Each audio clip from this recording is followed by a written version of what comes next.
जय हिंद, वंदे मातरम। दोस्तों, कैसे हैं आप लोग? उम्मीद करता हूँ सब आप अच्छे होंगे, मस्त होंगे, बढ़िया होंगे। तो आज का हमारा मॉडल पेपर है हाई स्कूल एंड इंटरमीडिएट दोनों के लेवल का है, जो कि हम इसमें सॉल्व करेंगे सारी चीज़ें मिल कर के, और एक एक करके सारी चीज़ों का प्रॉब्लम्स जो होगा देखा जाएगा। और जो भी समस्याएं होंगी आपको, कमेंट बॉक्स आपके लिए है। कमेंट बॉक्स में आप उसमें ज़रूर कुछ ना कुछ जो आपको समस्याएं लगती हैं उसमें पूछिए। तो चलिए चलते हैं हम आज class 10th and 12th model paper solve करने। क्या है जीवाश्म? क्या है, ये कैसे बनते हैं? जीवाश्म वो चीज़ है बेटा जो दब जाते हैं। जैसे कोई जीव है, जीव अपनी भाषा में कह सकते हो कि दबे हुए दबे हुए दबे हुए दबे हुए जीव जीव या पादप जिनका ऑक्सीकरण नहीं हो पाया, मतलब जो सड़ गल नहीं पाए, दबे रह गए, बहुत नीचे धरती के धरातल में चले गए, ठीक है, और दब गए। कोई ना कोई प्रॉब्लम्स, कोई ना कोई आपदा आ गई जिसके कारण वो जमीन में कोई पादप हो गया या जीव हो गए, दब गए। उन्हीं को क्या कहते हैं? उन्हीं से बन जाते हैं जीवाश्म। तो चलिए चलते हैं हम अपने टॉपिक पे। क्या है जीवाश्म? क्या है, ये कैसे बनते हैं? पृथ्वी पर जो हमारी पृथ्वी जीवाश्म जो पृथ्वी पर है, ठीक है, हमारे पृथ्वी पर ही पाए जाते हैं। जीवाश्म किसी जीव के अवशेष, क्या हो कहते हैं? अवशेष, ये चीज़ याद रखिएगा। या उससे बनी छाप होती है, यानी उन्हीं की कोई ना कोई चीज़ होती है, छाप होती है। जैसे हड्डी मिल गई, कोई ना कोई चीज़ मिल गई जो पृथ्वी की सतह या चट्टानों में मिलती है, यानी दबी हुई है तभी तो सतह या चट्टानों में मिलेगी। जीवाश्मों का निर्माण तब होता है, जीवाश्म का निर्माण कब होगा देखते हैं, जब कोई जीव मर जाता है या दफन हो जाता है। यानी हमने क्या बोला? दबे हुए, ऊपर मैं बोला हूँ दबे हुए। जब कोई जीव मर जाता है या दफन हो जाता है, ये जीव पे ही नहीं लागू होता, ये पादप पे भी लागू होता है। ये पादप पे भी लागू होगा हमारा।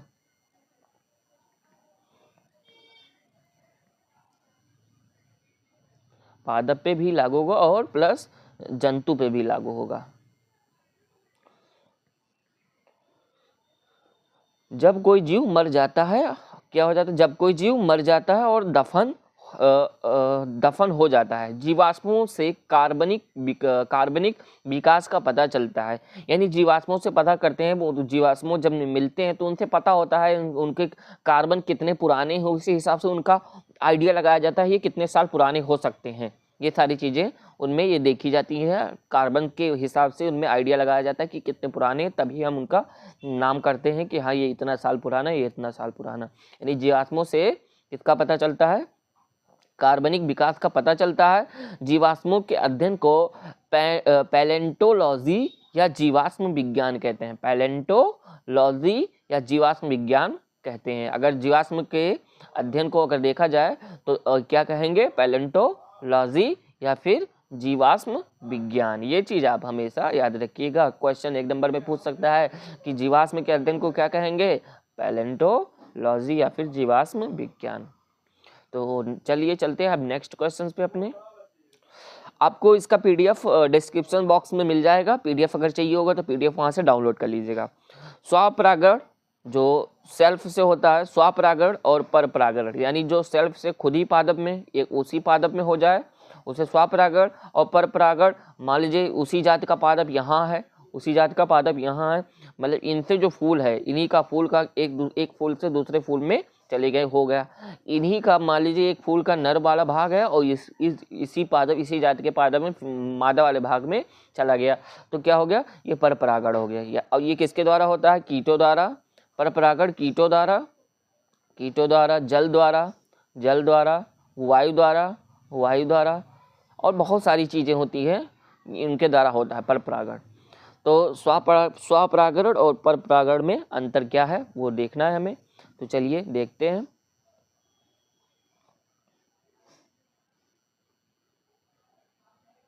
सेल्फ पॉलिनेशन और क्रॉस पॉलिनेशन। तो सेल्फ पॉलिनेशन में परागकणों का क्या कहते हैं? परागकण, यानी मेल वाला पार्ट परागकण ही होता है। परागकणों का किसी पुष्प के पराग कोश से उसी पुष्प के वर्तिकाग्र या उसी पौधे पर स्थित किसी अन्य पुष्प के वर्तिकाग्र तक स्थानांतरण स्वपरागण कहलाता है।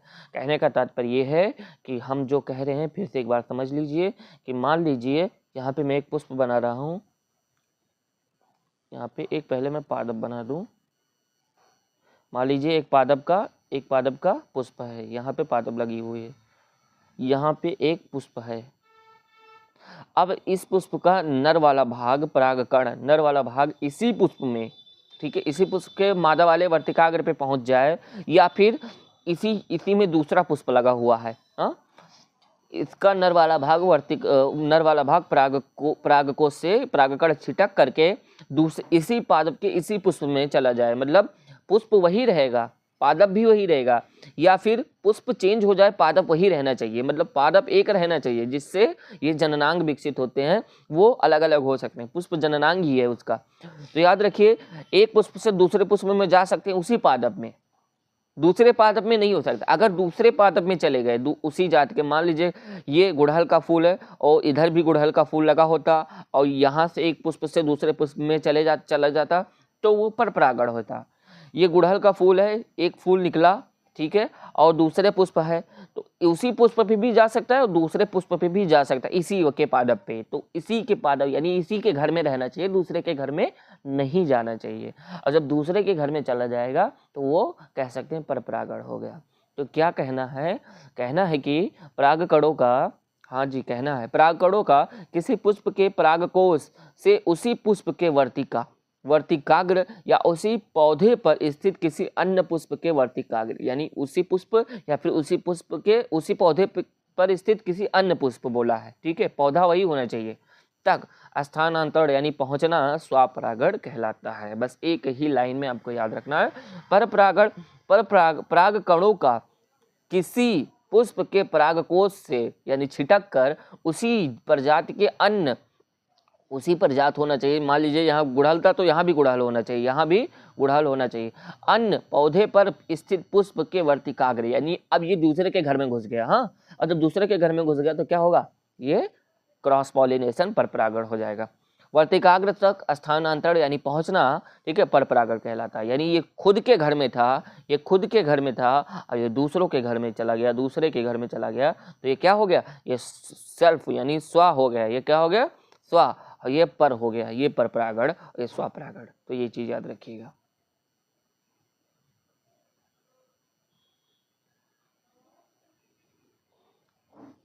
नेक्स्ट क्या है,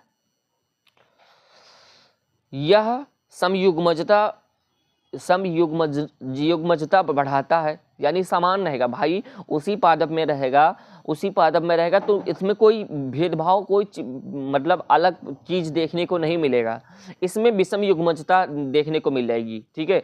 मान लीजिए भले वो गुड़हल ही था दोनों पादप, लेकिन क्या पता इसके जीन में कुछ ना कुछ प्रॉब्लम्स हो, या इसका जीन में कुछ दिक्कत हो, इसके जीन में ना दिक्कत हो। तो मान लीजिए इसका चला आया, ठीक है, तो इसका चला आया तो मतलब जैसे अलैंगिक जनन होता है और अलैंगिक जनन में, ठीक है, उतना आनुवांशिक भिन्नता देखने को नहीं मिलती, लेकिन लैंगिक जनन में आनुवांशिक भिन्नता देखने को मिलती है, क्योंकि उसमें अलग अलग, ठीक है, अलग अलग जैसे मेल और फीमेल अलग अलग जात के, एक ही जात के रहते हैं लेकिन अलग अलग जगह से रहते हैं, तो मतलब उनका वो अलग से रहते हैं, वो अलग से रहते हैं, तो उनमें भिन्नता देखने को मिलती है, जिससे हमारी क्या जो हमारी जात है, जात में भिन्नताएं देखने को मिलती हैं, और कभी कभी वो अच्छी भी होती हैं, कभी कभी वो बुरी भी होती हैं भिन्नताएं। तो यह विषम युग्मजता व भिन्नताओं को जन्म देता है, या जैव विकास हेतु आवश्यक है। अगर जैव विकास चाहिए, ठीक है, जैव विकास क्या कहता है, मतलब कोई ना कोई नया वक्त समय के साथ जीन के परिवर्तन के हिसाब से जीवों में परिवर्तन हो जाए। अगर आज कुछ और समय है, जीव कुछ अलग टाइप के हैं, तो कल अगर समय चेंज हो रहा है तो मतलब जीवों में भी कुछ चेंजमेंट होना चाहिए, उसी को क्या कहते हैं, जैव विकास कहते हैं। तीसरा, परागण कारकों पर सीमित निर्भरता होती है। यहाँ पे ये स्वयं पे सीमित रहती है, और यहाँ पे किसके द्वारा रहती है, या वायु पे के द्वारा रहती है, जल के द्वारा, या कीट, ये स्वयं से नहीं जा पाएंगे। ठीक है, ये सीमित है, स्वयं से चले जाते हैं, हवा द्वारा चला या छिटक कर चले गए। और ये वायु हवा चला तो चले गए, आप जा रहे हैं कहीं पे, हाथ फेर दिए किसी फूल पे, ठीक है, एक फूल से दूसरे फूल पे चला गया, दूसरे पादप के फूल पे चला गया, तो वो परपरागण हो गया आपकी वजह से, कीट के वजह से आदि जैसे परागण कर्ताओं पर ही निर्भर रहते हैं। ये स्वयं से कतई नहीं कर पाएंगे, इनके अंदर स्वयं वाली क्षमता नहीं होती। भाई दूसरे पादप तक पहुंचना है तो कोई ना कोई जरिया चाहिए, बिना जरिए का नहीं हो सकता।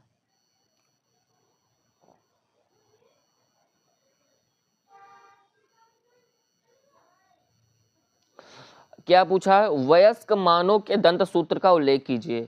वयस्क मानव के दंत सूत्र का उल्लेख करना है कि देखिए, I incisors, incisors canines,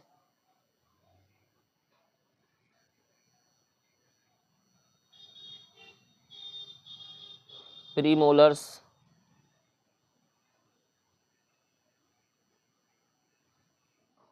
molar, premolar, molar, ठीक है।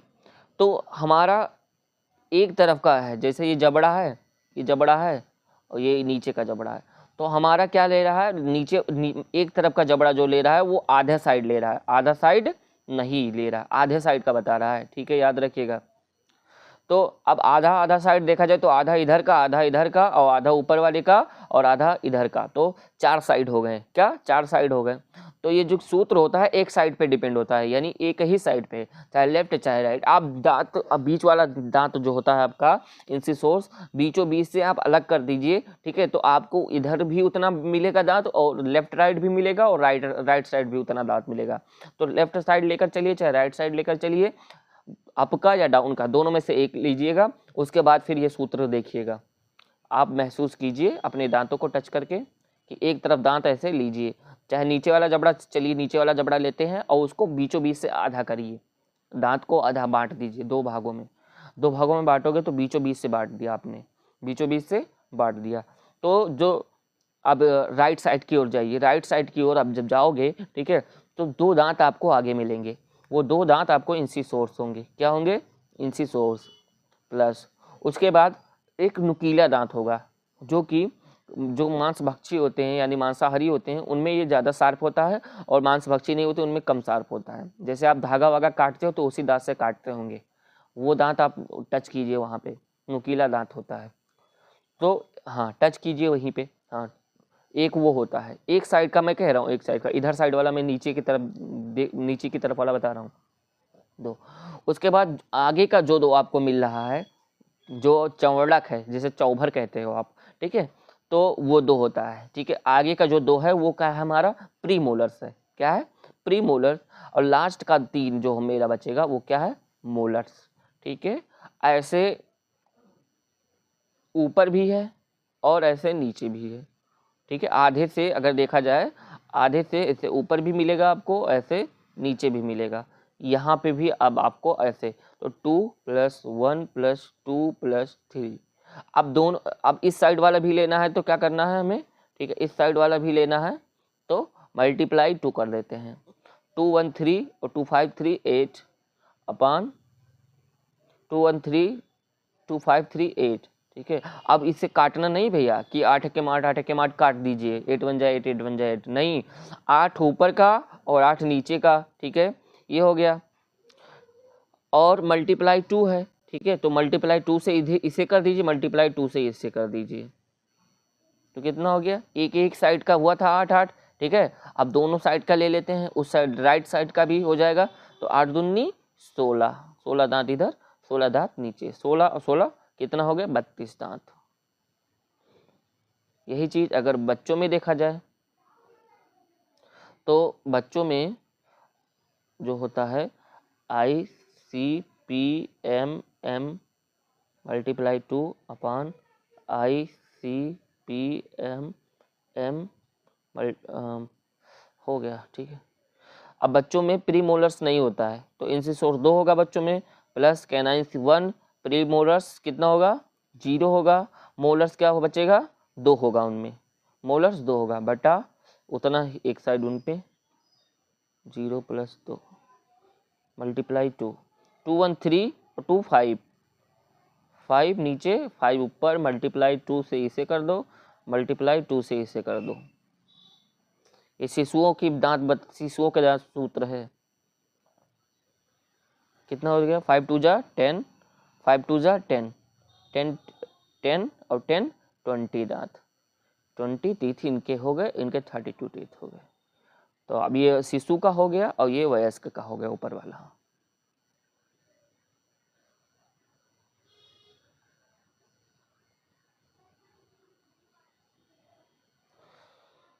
क्या है क्वेश्चन नेक्स्ट? मनुष्य में प्रत्येक जबड़े में अगर चौड़क की संख्या तथा इनके कार्य लिखे। अगर चौड़क क्या बताया था? इंसिसोर्स, ठीक है, इंसिसोर्स कृतनक, ठीक है, और कैनाइंस रदनक, ठीक है, प्रीमोलर्स अगर चौड़क और मोलर्स चौड़क, ठीक है। तो हमारा प्रीमोलर्स पूछा हुआ है, तो क्या पूछा है? प्रीमोलर्स। तो प्रीमोलर्स कितना होता था यहाँ पे हम जब किए थे? तो प्रीमोलर्स हमारा कितना होता है? प्रीमोलर्स हमारा 2 होता है एक साइड, ठीक है। और प्रत्येक जबड़े में, तो प्रत्येक जबड़े में देखा जाए, ठीक है, तो प्रत्येक जबड़े में ये पूरा भाग हो गया, ठीक है। तो आधे से मैंने देखा था, आधा 2 इधर होता था, आधा 2 इधर होता, 2 2 4 होगा, 2 + 2 = 4, 4 यानी 4 दांत हर जबड़े में होता है, 4 ऊपर 4 नीचे, 8 दांत हो जाएंगे। तो एक जबड़ा पूछा, प्रत्येक जबड़ा पूछा है अलग अलग। तो इन कितने संख्या होती है? 4 होती है। इनके कार अगर लिखा जाए तो कार दांत, भोजन को चबाने में, कार भोजन को चबाना, चबाना, यहाँ नीचे मैं लिख दे रहा हूँ, भोजन को चबाना। तो प्रीमोलर्स हमारे कितने होते हैं? पहले ये देख लीजिए, प्रीमोलर्स हमारे 4 होते हैं, ठीक है। और मोलर्स की संख्या अगर पूछ ले तो 3 इधर 6 हो जाएंगे, 6 हो जाएंगे, ठीक है। तो मोलर्स 6 और प्रीमोलर्स हमारे 4 प्रत्येक जबड़े में। और कैनाइंस कितने हो जाएंगे? हमारा प्रत्येक जबड़ा में 2 हो जाएगा, ठीक है। और इंसिसोर्स 4 हो जाएगा, ठीक है।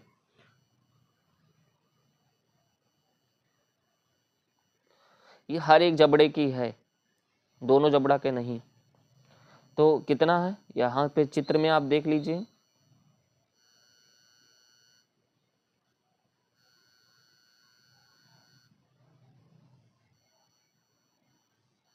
देखिए अपर जॉ, ठीक है, जो ऊपर का जॉ है ये देख लीजिए, ऊपर का, तो ऊपर का पूरा दांत 3200, 16 ऊपर 16 नीचे।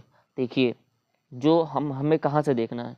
जो बीचों बीच से हमने आधा किया था, यहाँ से बीचों बीच से। आप कुछ खाते हो तो बीचों बीच में पहले भी ज़्यादा फंस जाती होंगी, ठीक है। तो इंसिसोर्स हमारा कितना? ये 2 इधर 2 इधर, ठीक है, और 2 इधर 2 इधर, कितना हो गया? टोटल हमारे 8 होते हैं। अगर प्रत्येक जबड़ा में देखा जाए तो 4 होंगे।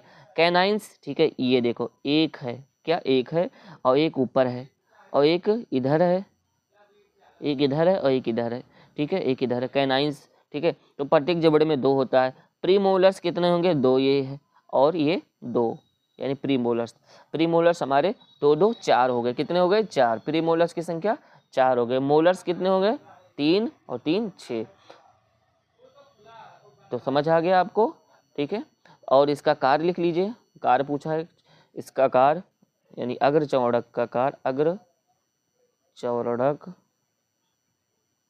दंत का कार्य भोजन को पीसना, भोजन को पीसना,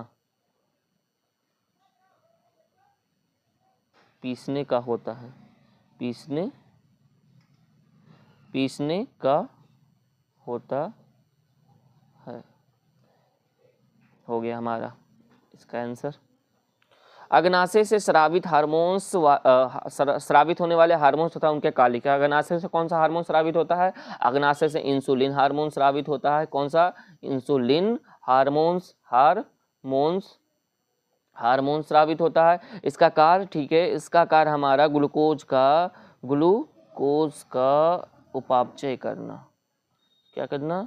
ग्लूकोज की मात्रा, ग्लूकोज का उपापचय करना, उपापचय यानी ग्लूकोज को कंट्रोल करना, यानी ग्लूकोज को ग्लाइकोजन में परिवर्तित करना। अग्नाशय की कमी से क्या हो जाएगा, इंसुलिन की कमी से क्या हो जाएगा, ग्लूकोज की मात्रा हमारे ब्लड में बढ़ जाएगी, तो उस समय हमें क्या हो जाएगा, मधुमेह हो जाएगा। क्या, मधुमेह हो जाएगा। अगर इंसुलिन अगर ज़्यादा हो गया हमारे शरीर में तो क्या हो जाएगा, हाइपोग्लाइसेमिया हो जाएगा। तो चलिए चलते हैं अपने आंसर पे। पैनक्रियाज अग्नाशय से स्रावित होने वाले हार्मोन्स का नाम इंसुलिन है या ग्लूकोज का उपापचय करता है। मान लीजिए आपके शरीर में, ठीक है, 100% ग्लूकोज गया है, 70% आपके बॉडी को चाहिए, 30% एक्स्ट्रा है, तो ये हमारे ब्लड में ही तो दौड़ता रहेगा। ब्लड में दौड़े ना, इसीलिए हमारा, ठीक है, इंसुलिन और ग्लूकोज दोनों मिल करके यकृत के पास जाएंगे और यकृत उन्हें क्या कर देगा, ग्लाइकोजन में परिवर्तित कर देगा। तो ग्लूकोज का उपापचय करता है। इसकी कम श्रावणता से मधुमेह होता है और अधिक श्रावणता से हाइपोग्लाइसेमिया हो जाता है। हाइपोग्लाइसेमिया ऐसा रोग है जिसमें आपको, ठीक है, थकान, काम ना करने की इच्छा, बहुत सारे सिम्टम्स ऐसे देखने को मिल जाएंगे। आप बहुत ऐसा लगेगा कमजोरी फील कर रहे हो, जबकि आप हो नहीं कमजोर, लेकिन आपको इंसुलिन ज़्यादा स्राव हो रहा है, तो आपको ऐसे ऐसे लक्षण देखने को मिल जाएंगे जिनमें आपको एनर्जी नाम की चीज़ नहीं रहेगी। तो नेक्स्ट क्वेश्चन, लार की संरचना से आप क्या समझते हैं, लार ग्रंथि के नाम व कार्य लिखिए। लार की संरचना, लाला मेरे देख लीजिए, लार की संरचना क्या हो गई, और लार ग्रंथि के नाम व कार्य लिखना है। तो चलिए चलते हैं अपने लार ग्रंथि पे। लार ग्रंथियाँ, ठीक है, लार ग्रंथियाँ जो होता है, मनुष्य में 3 जोड़ी लार ग्रंथियां पाई जाती हैं। ये ग्रंथियां बहिर्स्रावी एक्सोक्राइन होती हैं। जो हमारी लार ग्रंथियां होती हैं बहिर्स्रावी होती हैं, एक्सोक्राइन होती हैं। ये मुंह में है तो इसलिए बहिर्स्रावी हैं, याद रखिएगा। मतलब शरीर के अंदर, मतलब ऐसे अंदर भाग में नहीं पाई जाती जहाँ पे, ठीक है, हमारा हाथ, मतलब हम ना देख पाते हो वो सारी चीज़ें, लेकिन हम यहाँ पे आप चाहें तो इसे हम देख सकते हैं, इसीलिए इसका नाम बहिर्स्रावी रखा गया। नहीं आप क्वेश्चन करोगे कि सर मतलब इसमें कोई डक्ट नहीं है तो ये कैसे बहिर्स्रावी हो गई, तो डक्ट नहीं है बाबू, ये सबसे बाहरी पार्ट में है। क्या, मुख गुहा हमारा बाहरी पार्ट ही है एक हिसाब से देखा जाए, क्योंकि हम चाहें तो उसे टच करते हैं, टच कर सकते हैं इन ग्रंथियों के आसपास। तो पहला क्या, कर्णपूर्व ग्रंथियां। कर्णपूर्व ग्रंथियां क्या होती हैं, फेरोइड, एक मिनट, फेरोइड में, ठीक है, ये ग्रंथियां सबसे बड़ी होती हैं तथा कर्ण के नीचे स्थित अर्थात गालों में पाई जाती हैं। इन ग्रंथियों की नलिका कंचक दांतों के समीप खुलती है। जो नलिका, इनके पास नलिका होती है और नलिका से ही सारे सलाइवा आते हैं, ठीक है। यह सीरमी तरल का स्राव करती है, जो सीरमी तरल होता है उसका स्राव करती हैं। दूसरा क्या, हमारा अधोजीवा कह सकते हैं या अधोजव कह सकते हैं ग्रंथियां, ठीक है। सबमैंडिबुलर ग्लैंड्स जो हमारा हो गया, ये क्या है, ये ग्लैंड्स जो होती हैं ऊपरी जबड़े व निचले जबड़े की ओर पाई जाती हैं। जो ऊपर जबड़ा होगा और नीचे जबड़ा होगा वहाँ पाई जाएंगी। आप ये सारी चीज़ें आप ऊपर जबड़े की तरफ देख के, आप कभी बचपन में टॉफी वॉफी रखे होंगे तो रखे आप देखे होंगे कि गल गया होगा अपने आप, वो हमारी, ठीक है, इस ग्रंथि अधोजीवा ग्लैंड्स की वजह से हुआ था, ठीक है। इन ग्रंथियों की नलिकाएं मुख्य गुहिका के फर्श पर खुलती हैं। ये एक मिश्रित ग्रंथि है जो तरल तथा श्लेष्मिक स्राव करती रहती, श्रावण करती हैं। तरल पदार्थ भी निकालती हैं और श्लेष्मिक पदार्थ भी निकालती हैं। तीसरा क्या हो गया, अधोजंभ है, ये अधोजीवा, ये नीचे है, ठीक है, अधोजीवा ये है, ठीक है, अधोजीवा, ठीक है। सबलिंगुअल, एक मिनट, हाँ, सबलिंगुअल ग्लैंड्स क्या है, ये ग्रंथियां जिह्वा के नीचे पाई जाती हैं। ये सबसे छोटी लार ग्रंथियां होती हैं। इन ग्रंथियों की नलिकाएं फ्रेनुलम पर खुलती हैं। इनके द्वारा श्लेष्मिक स्राव किया जाता है। लार ग्रंथियों के स्राव को लार यानी सलाइवा कहते हैं। एक मिनट, क्या हो गया, सलाइवा कहते हैं। लार एक क्षारीय तरल पदार्थ होता है, ठीक है। इसमें श्लेष्मा जल, लाइसोजाइम एंजाइम व टाइलिन नामक एंजाइम उपस्थित होता है जो भोजन के पाचन में सहायक होता है। इसका कार्य भोजन को चिकना व घुलनशील बनाना, मतलब भोजन को जो आप चिकना करते हैं, ठीक है, जो एकदम आप जो खाते हैं, ठीक है, वो एकदम से मतलब एकदम ऐसा लगता है कि मतलब उसमें कुछ मिल गया हो, कोई आयली चीज़, ऐसा लगता है जब लार मिल जाता है तो, इसीलिए वो चिकना हो जाता है इन्हीं ग्लैंड्स की वजह से, इन्हीं लार की वजह से, और घुलनशील हो जाता है, क्योंकि जब तक वो सलाइवा में मिलेगा नहीं, जब तक हम कोई चीज़ निगल नहीं पाएंगे। क्योंकि अगर निगलना है आपको तो आप मुंह में कुछ चबा रहे हो, अगर उसमें सलाइवा नहीं मिला है तब तक आपका मन नहीं, मेडुला नहीं कहेगा कि आप उसे अंदर लीजिए। और मेडुला तभी कहेगा जब आप वो लार में मिला दोगे, एकदम गीला हो जाएगा, चिकना हो जाएगा, तभी वो मेडुला आपको आगे की ओर अग्रसित करने के लिए मौका देगा। ठीक है, अधोजीवा यहाँ पे होगा, ठीक है, यहाँ पे है। अधोजंभ या यहाँ पे है। कर्णपूर्व या हमारे मतलब कान के पास, दोनों कान, दोनों तरफ, दोनों साइड होगा, उस साइड भी। ठीक है, तो ये हमारा चित्र के हिसाब से आप देख सकते हैं।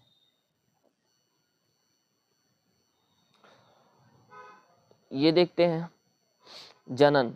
जनन की अच्छी विधि कौन सी है और क्यों? जनन की अच्छी विधि प्रायः लैंगिक जनन ही सबसे श्रेष्ठ जनन माना जाता है। याद रखिएगा, लैंगिक जनन को सबसे श्रेष्ठ जनन काहे माना जाता है? क्योंकि इनमें भिन्नताएं देखने को मिलती है, और भिन्नताएं जो विकास के लिए बहुत ही जरूरी है मेरे लाल। ठीक है, लैंगिक जनन के दौरान क्या होता है? लैंगिक जनन के दौरान गुणसूत्रों की अदला बदली होती है।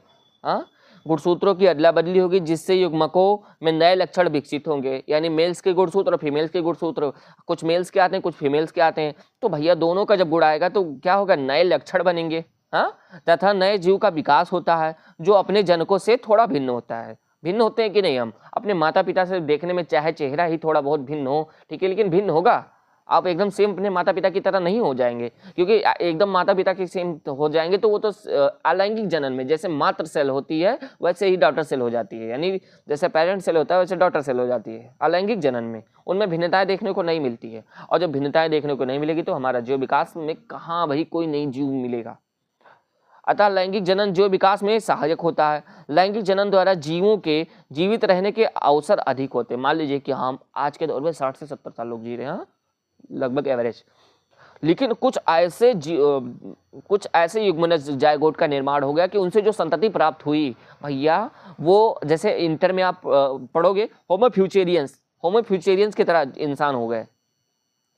अब होमोफ्यूचेरियंस की तरह इंसान हो गए तो मतलब उनमें कद भी लंबा होगा, उनके लाइफ टाइम भी लंबी होगी, उनमें इम्यूनिटी पावर भी स्ट्रांग होगी, सारी चीजें होंगी ना। एक एग्जाम्पल ले रहा हूँ, ठीक है, होगा तो नहीं अभी इतना अलग परिवर्तन तो हो ही नहीं सकता, लेकिन मान लीजिए थोड़ा बहुत ही करके, थोड़ा थोड़ा करके ही परिवर्तन होता है, जीव विकास में नए लक्षण उत्पन्न होते हैं, लेकिन थोड़ा थोड़ा करके ऐसे तो होमोफ्यूचेरियंस तभी तो बनेंगे फ्यूचर के होमोसेपियंस की, मतलब उनमें थोड़ा बदलाव होगा हम लोग की तुलना में। तो क्या होगा भाई? जीन के अदला बदली से, मतलब गुणसूत्र के अदला बदली से क्या होगा? नए युग्मक बनेंगे, नए प्रकार के युग्मक बनेंगे, और युग्मक में थोड़ा बहुत परिवर्तन होगा, सर्वाइव कर गया हो तो हमारे जैव में नई प्रजाति आ गई। क्या आ गई? हमारे जीव विकास में नई प्रजाति आ गई, क्योंकि अनुवांशिक भिन्नताओं के कारण जीव अधिक क्षमतावान होता है। लैंगिक जनन से जीवों की संख्या भी बढ़ती है। लैंगिक जनन से अनुवांशिक भिन्नताएं आती हैं, अतः लैंगिक जनन ही जनन की अच्छी विधि है। इतना काफ़ी है ना, अगर आपको आ जाए। ये क्लास इंटर लेवल का है, ये अगर इंटर, जरूरी नहीं कि भैया ये इंटर में ही है तो इंटर का ही, लेकिन याद रखिएगा इसमें में से कुछ चीज़ें हम इंटर का भी लिए और हाई स्कूल का भी लिए, तो याद रखिएगा अगर आ जाए आप में भी, क्योंकि जनन आप में भी चैप्टर है, हाई स्कूल वाले में भी, हाई स्कूल वालों के लिए भी, तो जरूरी हाई स्कूल वालों के लिए भी है। तो जनन की सबसे अच्छी विधि कौन सी पता चल गया ना? लैंगिक जनन, मतलब जिनमें मेल और फीमेल दोनों का गैमेट्स बनता हो, वही अलैंगिक, वही सबसे बढ़िया है। अलैंगिक जनन द्वारा उत्पन्न संतति को क्लोन क्यों कहा जाता है भैया? क्लोन कॉपी, क्या कहा? कॉपी काहे कहा जाता है? अपनी भाषा में कह सकते हैं कॉपी, यानी सेम टू सेम बन गया। जैसे आप मोबाइल में एप्स नहीं बनाते हो, क्लोन बन जाता है, सेम टू सेम वही एप्स बन जाता है, वैसे क्यों कहा जाता है भाई? अमीबा है क्या? अमीबा है हमारा, अमीबा है, एक मिनट, हाँ अमीबा है। अमीबा से दो संततियां हुई, तो भैया सेम डॉटर सेल की तरह तो ही होंगी, इनमें भिन्नता तो देखने को मिलेगा नहीं।